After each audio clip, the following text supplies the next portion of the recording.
उनके घर में अभी भी कोई ऐसा नहीं कि अभी अपना, आज भी रत्नों के, आज भी चंद्रमौलेश्वर शिवलिंग जगतगुरु शंकराचार्य के पास, आज भी आप भगवान की कृपा से समृद्धि स्वर्ण के शिवलिंग बना सकते। और पारे के शिवलिंग तो भगवान भोलेनाथ की कृपा से हमारे इन्हीं हाथों से न जाने कितने दिलाए। जब हम कैलाश की यात्रा करने के लिए 3 बार गए, तीनों बार जो भी भक्त हमारे साथ में गए, कैलाश के दर्शन के उपरांत वहीं प्रतिष्ठा करके, कैलाश में ही प्रतिष्ठित करके और पारे के शिवलिंगों को और यात्रा में लगभग 100 से ज्यादा ही लोग हैं। तो पारे के पास ही पारे के शिव रसेश्वर बनाने की विधि बहुत अच्छा फलदायी शिवलिंग। और इदानी इस समय कलयुग में सर्वोपरि श्रेष्ठ लिंग माने जाते हैं ये मिट्टी वाले। कलयुग में सबसे श्रेष्ठ मिट्टी के शिवलिंग अभी पार्थिव शिवलिंग का वर्णन है और संपदा ये चारों लिंग के चार। जीवन में भगवान हमें समृद्धि दिया है तो भगवान शिव का एक बार मंदिर बन रहा है।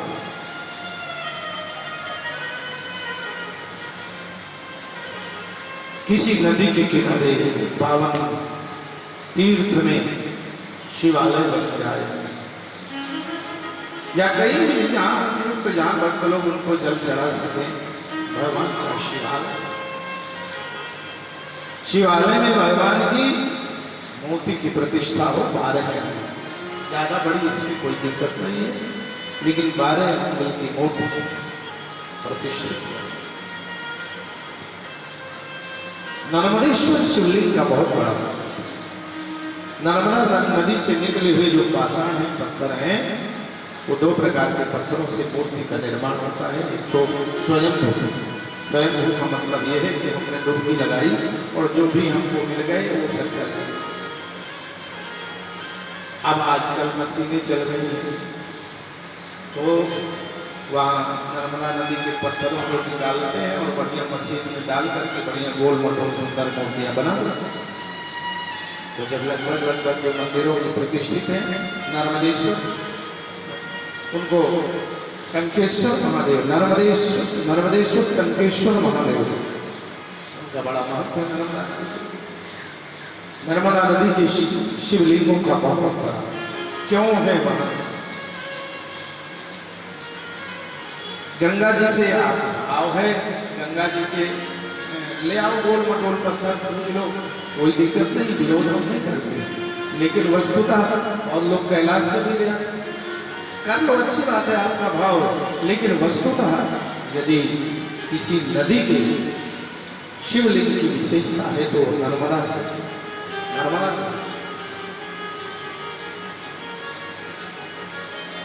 अच्छा, नर्मदा नदी का प्राकट्य ही इन शिवलिंगों से हुआ। शिव पुराण में कथा आती है, भगवान शंकर के महान भक्त बाणासुर में भगवान शिव की घोर आराधना, शिव पार्थिव शिवलिंगों का निर्माण करता बाणासुर। ये तो शिवलिंग कितने बड़े हो जाएंगे, संख्या इनकी एक माने एक दार्शनिक, लेकिन जो शिव छोटे छोटे बनाए जाते हैं उनको विद्वान लोग शिव गण कहते हैं। वो गण नहीं, वो सब शिव ही लेते हैं, वो सब शिव है, चाहे छोटी मूर्ति हो चाहे बड़ी। भगवान चाहे गोपाल जी हों आपके घर के और चाहे वृंदावन के बिहारी जी हों, तो ये क्या अब पूजा का भेद और स्थान की प्रधानता है। सब आपके घर में जो बाल गोपाल विराजमान है वो हैं, और मथुरा के बाल गोपाल वो सब आपकी भावना स्थान प्रधान बल प्रधान। बाणासुर ने इतने शिवलिंग बना बना करके पूछ पूछ करके ढेर लगा दिए। मध्य भारत के विंध्याचल पर्वतों के मध्य सूर्य की गति रुकने लगी, इतना ढेर ऐसे ऐसे। देखो भगवान, हम लोग क्या करें? सच बात यह है, जो पुराणों में कथाएं लिखी, जो भी करने अच्छा है, लेकिन देखा जाए उस दृष्टि से तो हम लोग को इस मार्ग में चलने का अभ्यास करें।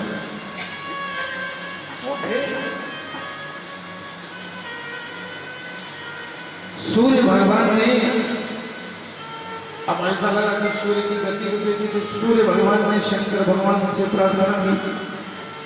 जब शंकर भगवान से प्रार्थना की तो भोलेनाथ सूर्य भगवान की प्रार्थना पर प्रकट हुई। कहिए क्या आदेश है सूर्य भगवान की? सूर्य भगवान को कहने लगे, प्रभु आपका जो ये भक्त है बाणासुर इतने शिवलिंग बना दिए कि मेरा रास्ता ही रुक रहा है, क्या करता है?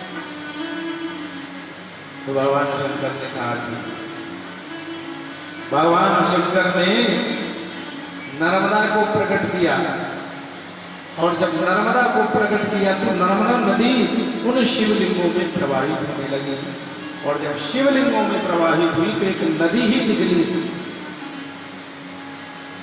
और जहां तक वो शिवलिंग प्रवाहित हुए वहां तक के जितने भी कंकड़ थे, भगवान शंकर ने कहा ये सब मेरा स्वरूप माने जाएंगे। हर हर महादेव।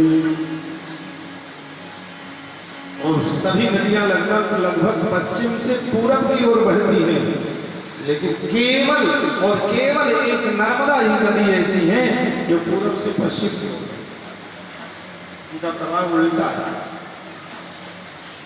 और लगभग 3500 किलोमीटर में उनका प्रभाव, ज्यादा लंबा नहीं है। नर्मदा नदी की परिक्रमा होती है, और शास्त्र कहते हैं तपः कुर्यात् नर्मदा तीरे मरणम जाह्नवी तटे। तो जब आप ओंकारेश्वर के दर्शन करने के लिए जाते हो तो हम नर्मदा नदी में नहाते हो। तो नर्मदा का बहुत बड़ा महत्व है। नर्मदा का उद्गम है अमरकंटक, जो ऋषि मनीषियों का की तपस्या है। अगस्त्य आदि ऋषि वहाँ तपस्या किए हैं, और मध्य भारत का उत्तराखंड माना जाता है तपस्या की दृष्टि से। बहुत बड़ी तपस्वी है, धार्मिक स्थल है, और बहुत अच्छा तीर्थ अमरकंटक। नर्मदा नदी